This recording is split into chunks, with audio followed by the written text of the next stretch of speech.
Have you ever had one of those days, where you're juggling so many things, you're trying to deal with so many things, so much happens in a single day that by the end of the day, you go to the refrigerator, you open the door, and even though you're starving, you do the death stare. And to save your life, you can't decide what to eat for dinner. Now, assume that you're in that state and someone asks you to make major life decisions that are going to affect you and your family for the foreseeable future. How well do you think those decisions are going to go? I'm Karen Covey. I'm a divorce advisor, attorney, mediator, and coach. And today I want to talk about something that has probably affected most of us, and yet you may not have even known it was a thing. And that thing is something called decision fatigue. Social scientists and psychologists have been studying it for decades, and what you need to know is it's a real thing. It's not just you that you are too tired to make a decision or that you're exhausted. And when I say tired, I don't mean physically tired. You might not have done a lot of physical activity in a particular day and still be wiped out by the end of the day because you've had to make so many decisions.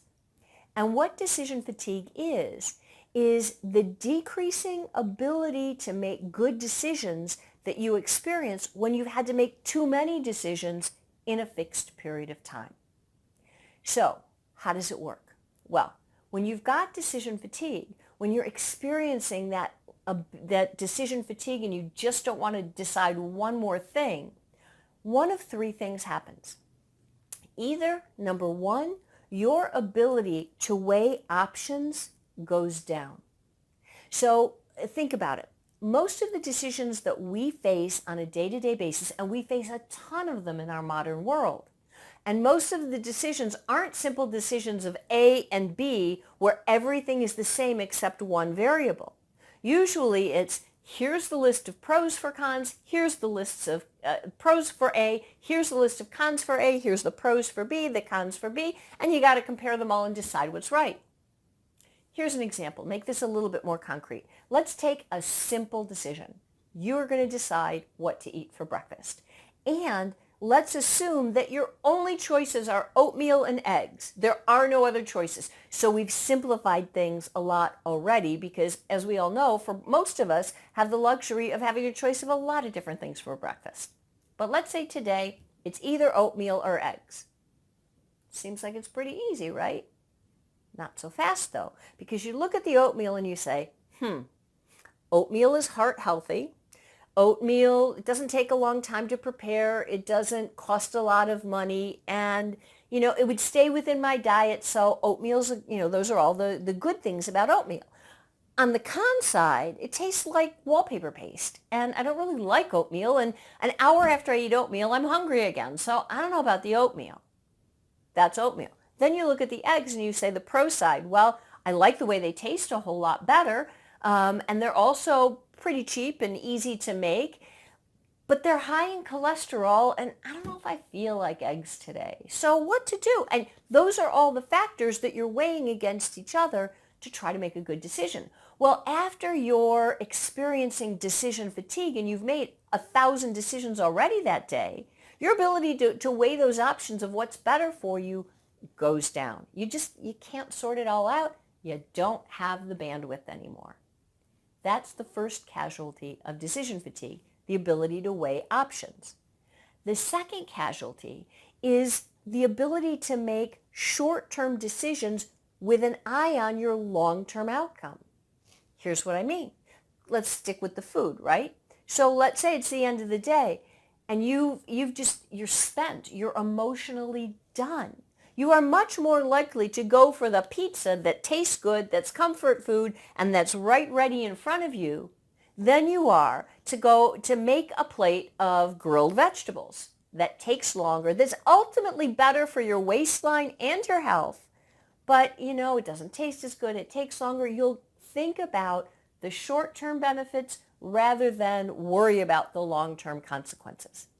That's another thing that decision fatigue will do to you. The third thing decision fatigue will do to you is make you just go, Done. Not doing it. I am not making another decision. So you refuse to make any decision. You avoid making decisions. Now, you may think that not making a decision is better than making a bad decision. And to a certain extent, that makes sense, right? Except that not making a decision is a decision. And that's what most people don't think about. Not making a decision has consequences. And if you continually kick the can down the road and don't make the decision, someday you're going to be at the end of an alley with a whole lot of cans in front of you, right? And then you're really going to experience decision fatigue, and you're really likely to make poor decisions. So those are the three results of decision fatigue: your inability to weigh options, weigh pros and cons in a meaningful way, your tendency to take short-term benefits rather than look at long-term consequences, and your tendency to just avoid making any decision at all. So what does decision making or decision fatigue have to do with divorce? The simple truth is that what most people don't realize is that when you're going through a divorce, you are going to have to make more life-altering decisions in a fixed period of time than you probably will at any other fixed period of time in your life. And so how you make those decisions and how you feel when you're making them, whether you make good decisions or bad decisions, can dramatically affect not only the outcome of your divorce, but the outcome of your life going forward after your divorce. So there's a lot of decisions that you have to make, and it's so important that you make the best decisions you can. Now, the question is, how to do that? And so we're going to talk about a few tips, tricks that you can use to avoid decision fatigue. Tip number 1, take care of yourself. Now, I know that sounds simple, and you're probably thinking, oh, great, Karen, everybody says that. But it's true, and here's why.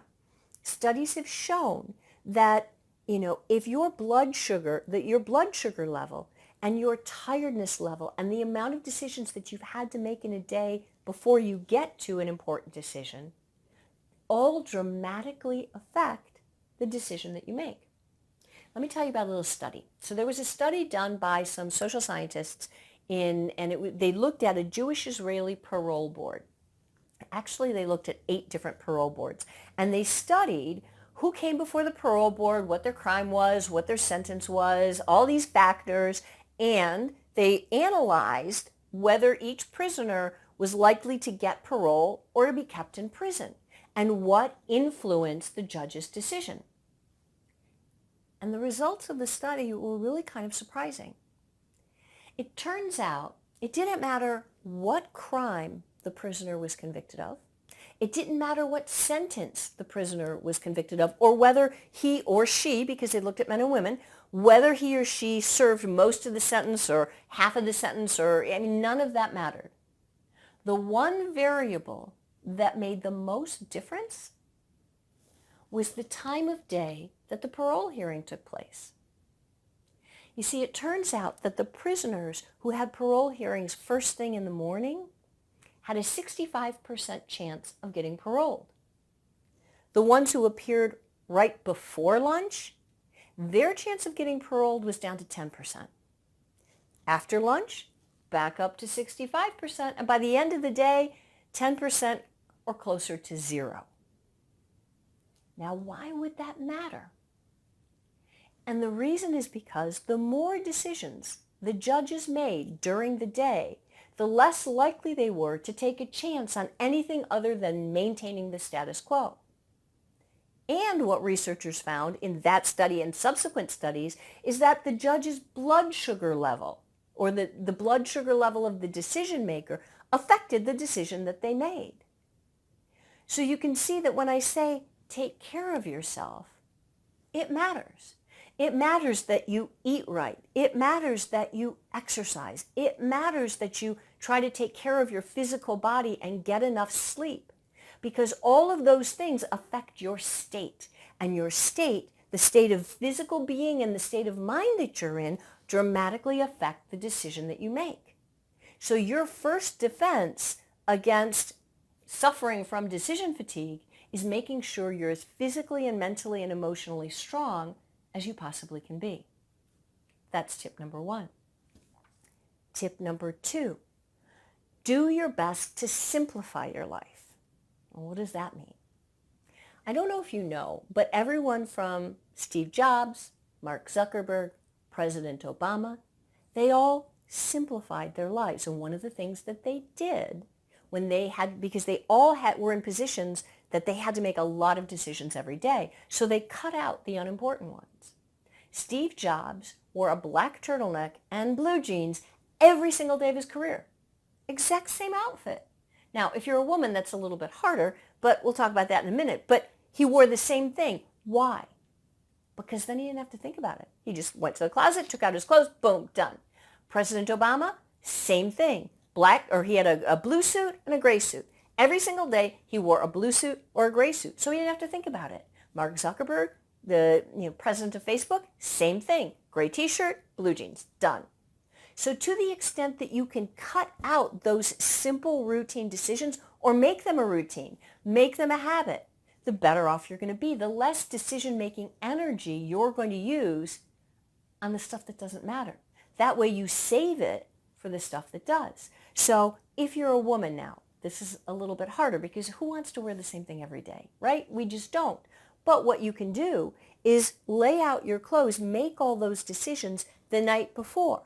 Now, I know that means that you're making decisions when you're tired or you don't have a lot of decision-making capital left, but it's not as important as it is to start the day with all your clothes laid out, and that includes jewelry and shoes and all that other stuff. Everything is done. You just pick it up, you put it on, you don't have to think about it. That way you're fresher to make the important decisions during the day. Same thing, going back to the breakfast thing. Decide the night before, what are you going to have for breakfast so that you don't have to waste your time thinking about it. Make routine decisions routine. Now, I'm not saying you have to do this forever. Maybe it works for you, maybe you don't, but it's something to try. And at least on the days where you know you're going to have important meetings, you're going to have important decisions to make, you're going to be talking to your spouse or your ex about big stuff, you don't want to waste your decision-making capital on the stuff that doesn't matter.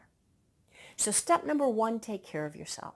Step number 2, simplify your life and make your decisions, the simple decisions, routine. Step number 3, and this one might be a little more controversial, but step number 3 is to avoid the marathon decision-making sessions. Here's what I mean. If you know that you're going to have a mediation or a negotiation or important meeting with your spouse, your attorney, or whatever, try not to schedule them to go for hours and hours and hours. Now, I understand there are some mediators who like to do day-long mediations because they can crank everything out and get you done and get your divorce settled. And that certainly sounds good and it's tempting. And we'll talk about what you can do if that's what if that's your choice. There are also situations where you need to have an hour or a day-long mediation session. For example, if you and your spouse live in different states, you don't want to have to be flying in for a mediation a half a dozen times. You want to fly in, get it done, crank it out, and put it behind you. So there are situations where those marathon sessions may be necessary. But if that's what you're facing, you want to go back to step number 1 and take care of yourself even more. Remember the whole blood sugar part of the equation, right? If you're going to have these long, 8-hour mediations, make sure you bring snacks. And the snacks that you bring shouldn't be sugar because sugar is going to make your blood pressure spike and then it crashes. And then you're going to feel worse. You want to have something like protein, nuts, something that's going to keep your blood sugar uneven for a long period of time. You're going to want to take breaks. Nobody can sit for 8 hours and still think clearly. Take breaks every hour, every 2 hours. Get up. Go to the bathroom, drink a lot of water, avoid getting over-caffeinated. That may feel good for a minute, but it's not going to help long term. It's not going to help you think. You have to be able to keep your head in the game and keep your emotional capital up. So if you have to do those marathon sessions, that's what you do. But if you can avoid doing the marathon session and only meet for an hour or 2, maybe 3 at the most, that's always going to be a better choice. So that's what decision fatigue is. Those are some tips for taking care of it. But I can't just leave you with that. There's one other thing that I want to mention. We'll call it a bonus tip. And the reason it's a bonus, the reason I didn't use this as a tip to give you right from the start, even though it's the most effective way to combat decision fatigue, is because for most people, it's kind of hard to do. And it's especially hard to do if you're in the middle of a divorce and you're dealing with a million things already, right? It may be beyond what you're able to do at the moment. But what research has shown is that while decision fatigue is a real thing and it affects people and all those things that we talked about matter, there is a small percentage of people who don't get decision fatigue. And those are the people who have a different mindset. So if you can change your mindset, you're never going to have the decision fatigue in the first place. So what mindset do you need? If you're the kind of person that says, you know what, decision making isn't a limited supply. I don't have a limited supply of decision-making ability. I have an infinite supply of decision-making ability. And the problem is that decision-making is a muscle. And I need to exercise that muscle. And the more decisions I make, the better I'm going to get at it and the stronger I'm going to be. If that's your mindset, you are so far ahead of the game, you've really got this. And then if that's your mindset, you're not going to experience decision fatigue. The problem is most people aren't there. That's not the way most of us have been brought up and conditioned to think. And changing your mindset, while it's super, super important and it's something you want to strive for, it may not be something you're able to do in your divorce right now. And because you're going to be faced with making so many decisions, and because the quality of the decisions that you make matters so much, you would be wise to take those other steps no matter what, just as backup, and then also work to change your mindset, not just now while you're going through a divorce, but from this point forward, because it'll make an enormous difference, not only in your divorce, but in the quality of your life afterwards. So I hope this has given you something to think about, maybe some tips that you can use. If you like the video, give it a thumbs up, subscribe, and I'll see you again in the next video.